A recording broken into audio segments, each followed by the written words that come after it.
Hello বাগান প্রেমী বন্ধুরা, এটা আমার ছাদ বাগানের একটা পেয়ারা গাছ।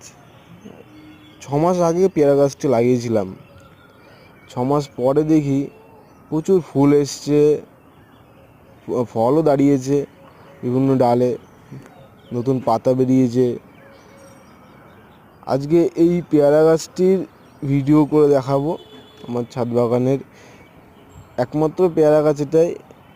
ছোট বাগান, বেশি বড় না, তার জন্যে ছোট একটা ভিডিও করব।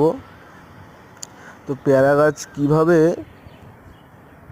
ফল আসার পর কীভাবে আরও ফল পেতে প্রুনিং করে দিতে হয় সেটা দেখব।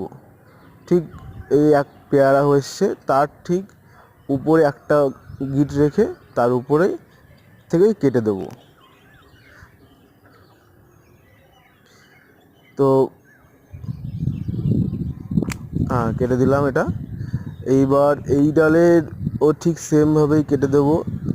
পেয়ারা এসছে তার একটা গিট উপরে রেখে তার উপর থেকে এখান থেকে সফট প্রুনিং করে দেবো। তাহলে পরবর্তীকালে এখান থেকে যে ডালটা বা কুশিটা বেরোবে সেটা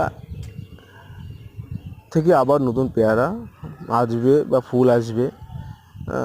নিচের ডালটায় দেখি, নিচের ডালটাতেও এরকম, কিন্তু একটা গিটের উপরে কোনো পাতা নেই বলে এটা থাক, এটা কাটবো না।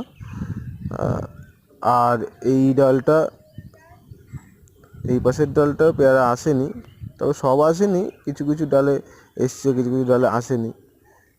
ছোট গাছ, বেশি বয়স না, 6 মাস মতো হয়েছে লাগিয়েছিলাম টবে,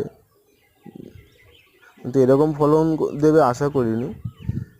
খুব ভালো। ছাদে নিচে যেমন পেয়ারা গাছ হয়, ছাদ বাগানেও পেয়ারা গাছ ভালো করা যায়, তবে ঠিকঠাক মাটি প্রস্তুত করতে পারলে তবে করা যায়। দেখা যাক